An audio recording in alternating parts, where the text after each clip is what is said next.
इस वीडियो में मैं क्लासिफिकेशन ऑफ एंजियोस्पर्म के बारे में बात करेंगे। देखा जाए जो एंजियोस्पर्म का जो क्लासिफाइड होता है, क्लासिफिकेशन होता है, उसको मैं 3 भाग में डिवाइड करते हैं, 3 पार्ट में इसको डिवाइड करते हैं। जैसे सबसे पहला हमारा क्या होता है, आर्टिफिशियल क्लासिफिकेशन होता है। उसके बाद आया जो हमारा नेचुरल क्लासिफिकेशन आया। उसके बाद हमारा फाइलोजेनेटिक क्लासिफिकेशन हो गया। तो जनरली हम इसमें आर्टिफिशियल क्लासिफिकेशन के बारे में बात करेंगे। तो देखिए आर्टिफिशियल क्लासिफिकेशन होता क्या है, इसको समझ लेते हैं। अगर किसी भी प्लांट को उसके एक या कुछ कैरेक्टर के अकॉर्डिंग हम क्या करते हैं, क्लासिफाइड करते हैं, तो उसको बोलते हैं आर्टिफिशियल क्लासिफिकेशन। मतलब हम कह सकते हैं plant classified on the basis of one और फ्यू कैरेक्टर कह सकते हैं।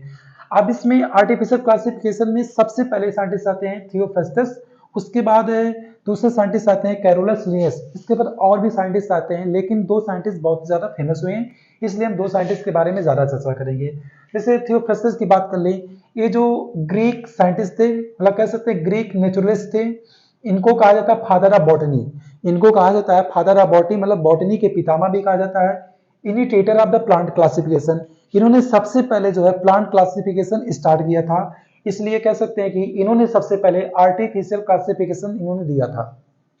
इन्होंने क्या किया, प्लांट को जो है उसके हैबिट के अकॉर्डिंग जो है प्लांट को क्लासिफाइड किया 4 पार्ट में। जैसे पहला हो गया हर्ब हो गया, दूसरा इन्होंने कहा अंडर श्रब होता है, तीसरा होता है श्रब होता है, चौथा क्या होता है, ट्री होता है। हर्ब का मतलब जिसका स्टम और लीफ क्या होता है, बिल्कुल जैसे घास बोल सकते हैं ना, बिल्कुल मतलब बोल सकते जो स्टम और लीव्स होते हैं बिल्कुल ग्रीन होते हैं, मैकेनिकल टिश्यू डेवलप नहीं होता, उनको क्या बोलते हैं, हर्ब होते हैं। उसके बाद क्या होता है, उससे भी ज्यादा क्या होता है, मेच्योरिटी जब आ जाती है उससे क्या बोलते हैं, अंडर श्रब बोल सकते हैं, ठीक है ना। फिर क्या होता है, जैसे श्रब जितने भी झाड़ी वगैरह सब आते हैं वो सब क्या होते हैं, श्रब होते हैं। मतलब स्टम्स होता है, ग्रीन भी होता है, मैकेनिकल टिश्यू भी डेवलप हो जाता है, वो क्या होता है, हमारा श्रब होता है। तीसरा हमारा क्या होता है, ट्री होता है। ट्री आप समझ सकते हैं ना, जैसे मतलब एनुअल बाइनल सब हो सकते हैं, ठीक है ना।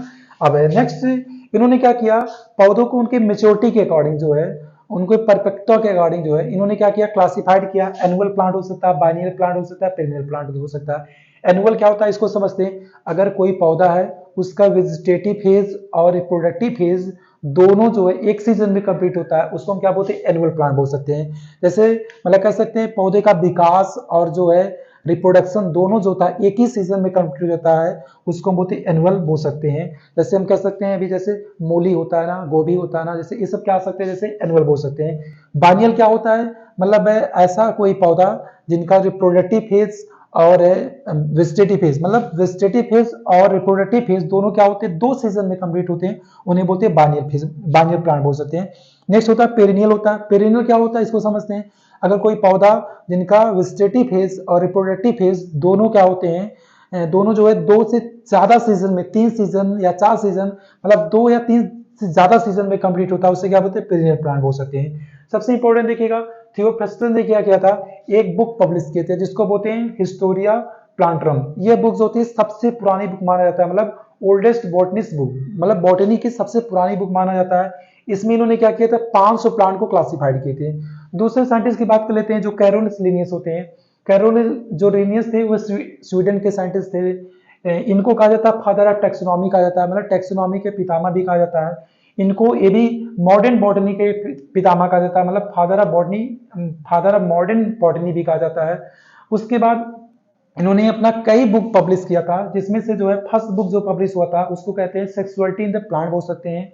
दूसरा इन्होंने बुक और भी पब्लिश किया था, जैसे सिस्टमा नेचर हो गया, जेनरा प्लांटरम हो गया, फिलोसॉफी बोटेनिका हो गया, स्पीसीज प्लांटरम हो गया।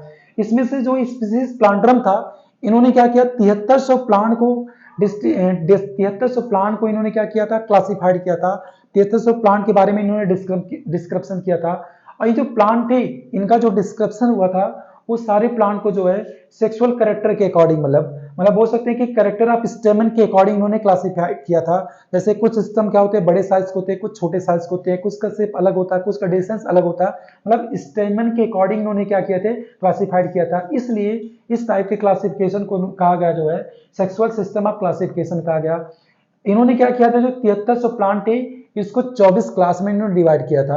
अब इनकी बात आई थी कि भाई ये जो क्लासिफिकेशन हुआ था इनका डिमेरिट क्या हो सकता है।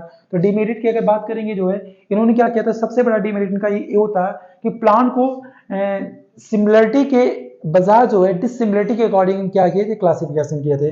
जैसे कोई पौधा स्टेमन बड़ा है तो उसका क्या छोटा होता है, भले जो है फ्लोरल कैरेक्टर सेम है, लेकिन स्टेमन बड़ा है स्टेमन छोटा है, दोनों क्या किए, अलग अलग ग्रुप में रख दिए। फिर क्या हुआ, वही शेप की कंडीशन हो गया, किसी का शेप दूसरे शेप है लेकिन दूसरे का शेप कुछ दूसरे टाइप का है, तो शेप के अकॉर्डिंग उन्होंने क्या किया, क्लासिफाइड कर दिया। तो कह सकते हैं कि इनका जो क्लासिफिकेशन हुआ था डिसिमिलरिटी के अकॉर्डिंग हुआ था, सिमिलरिटी के अकॉर्डिंग नहीं हुआ था। ये बहुत बड़ा इनका डिमेरिट होता है। अब नेक्स्ट हम बात करेंगे जो है हमारा दूसरा क्लासिफिकेशन होता है नेचुरल क्लासिफिकेशन।